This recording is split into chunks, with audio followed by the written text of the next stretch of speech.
Boa noite, vamos continuar o nosso estudo do livro de Apocalipse, lendo o livro O Cordeiro e Seus Inimigos, de Rubel Shelley.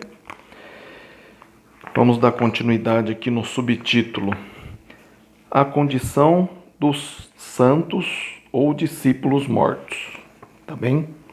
Diz assim: a esperança do cristão não está em descobrir uma forma conveniente de transigência, mas em permanecer forte e firme na fé.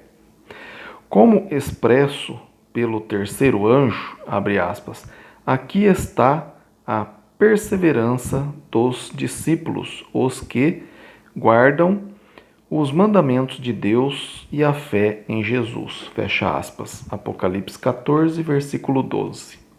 Guardar os mandamentos de Deus durante um período de sofrimento a favor da justiça é com certeza melhor do que o conforto terreno seguido do tormento eterno. Como somos tentados a fazer-nos míopes. A morte, abre aspas, no Senhor, fecha aspas, é melhor do que qualquer tipo de vida que a pessoa possa obter negando a fé. João escreve, abre aspas, então ouvi uma voz do céu dizendo, escreva, bem-aventurados os mortos que, desde agora, morrem no Senhor. Sim, diz o Espírito, para que descansem das suas fadigas, pois as suas obras os acompanham. Fecha aspas. Apocalipse 14, versículo 13. Para os discípulos perseguidos, abre aspas, morrer no Senhor, fecha aspas, seria morrer na realização fiel de seu serviço a favor de Cristo. A expressão, abre aspas, no Senhor, fecha aspas, é usada várias vezes através de todo o Novo Testamento. Ela sempre significa, abre aspas, em harmonia com a vontade de Deus para a sua vida numa determinada situação, fecha aspas. Sem se deixarem contaminar pela fornicação de Roma, sem transigirem negando a fé, não sendo destinados a beber a taça sem mistura da ira de Deus, bem-aventurados os que permanecem fiéis ao seu Senhor, mesmo que isso significa a morte. Tais indivíduos recebem descanso de suas obras e estas os acompanham na eternidade como parte de sua recompensa. Essas obras não os seguem por terem qualquer mérito próprio, mas sim como um testemunho da fé que depositaram em Cristo, conforme Tiago 2,18, por quem eles estavam dispostos a viver e morrer. Subtítulo: A destruição de Roma. Apocalipse 14, versículo de 14 a 16, diz assim: olhei, e eis uma nuvem branca, e sentado sobre a nuvem, um semelhante a filho de homem, tendo na cabeça uma coroa de ouro, e na mão uma foice afiada.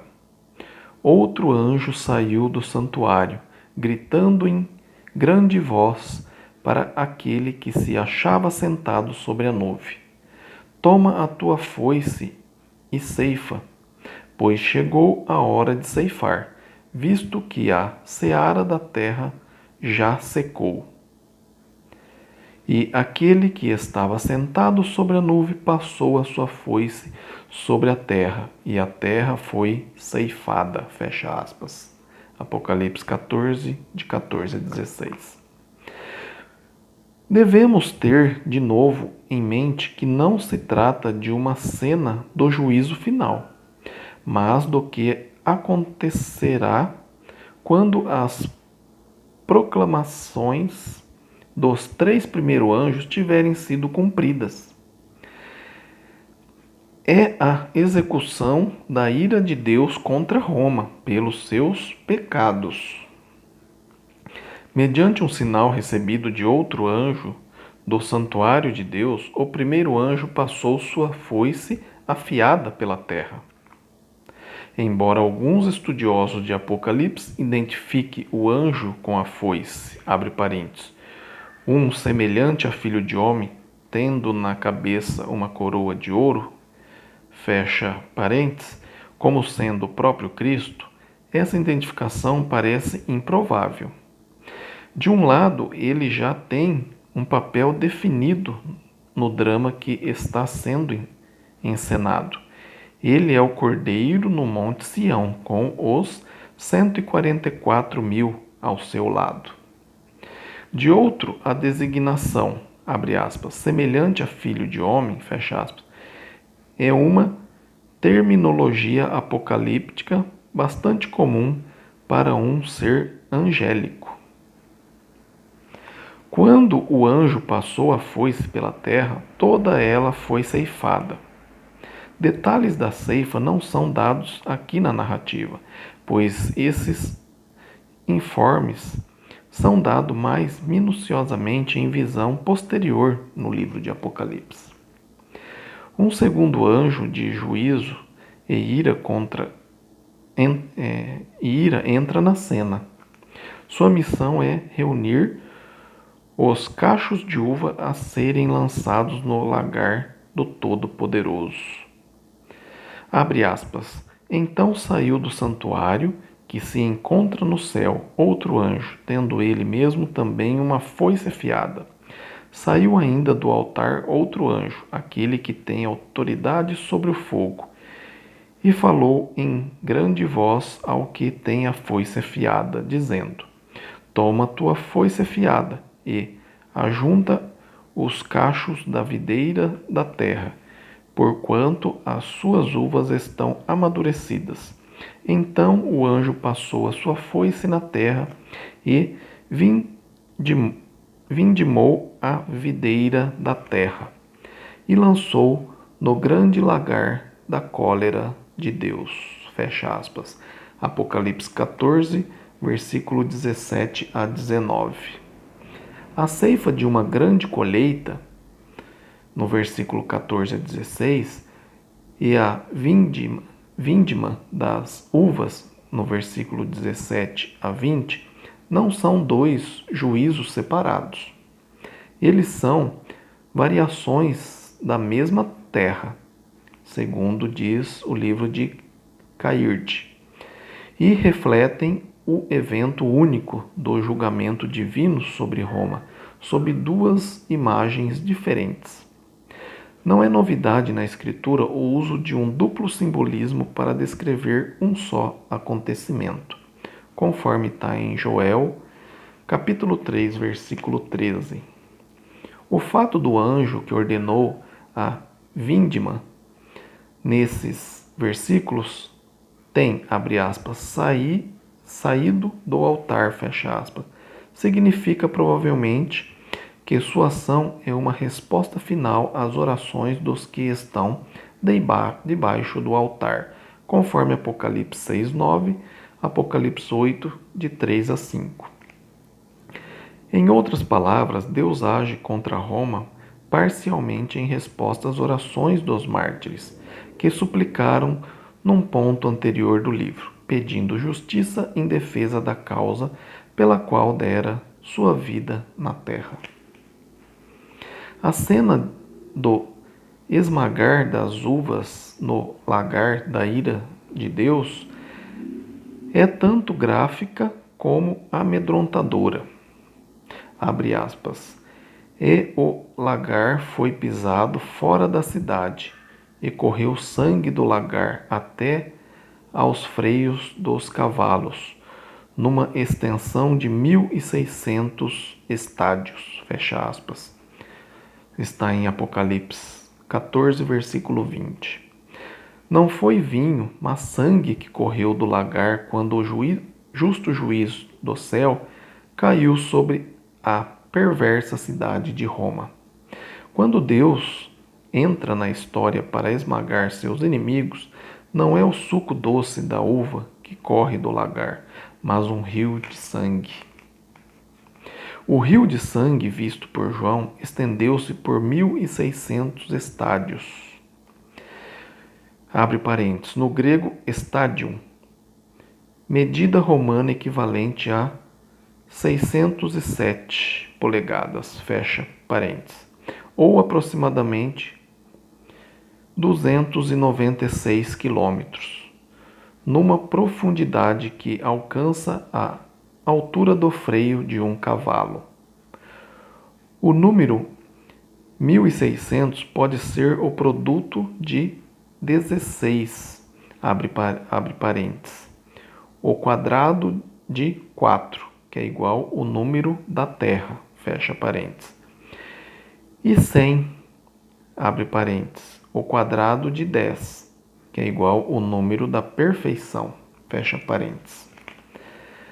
A descrição busca, desse modo, salientar o fato de que o juízo divino, abre parênteses, se estende a todo homem em toda a parte, que se achar fora da área de proteção divina, fecha aspas, está no livro de Monse.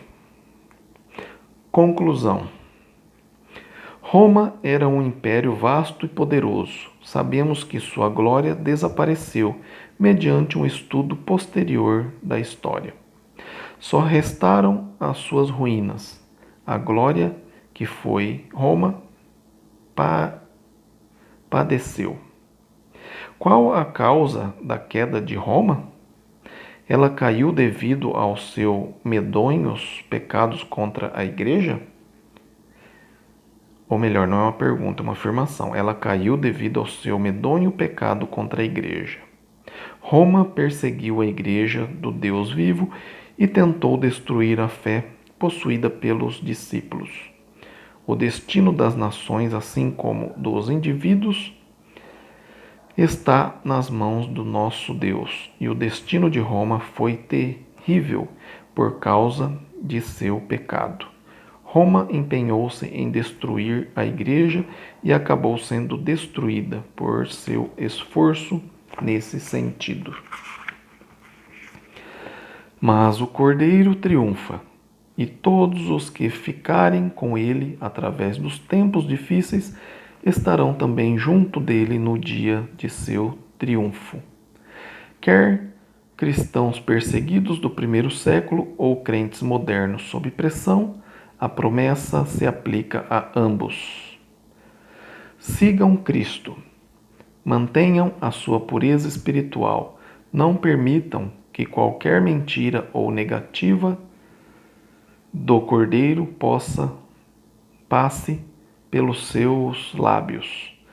Estarão com ele na sua hora de triunfo sobre Satanás e seus exércitos. Esta a perseverança e a fé que pertence aos discípulos. 10 perguntinhas para reflexão sobre o capítulo 10. Primeira pergunta. Onde os 144.000 foram vistos antes em Apocalipse?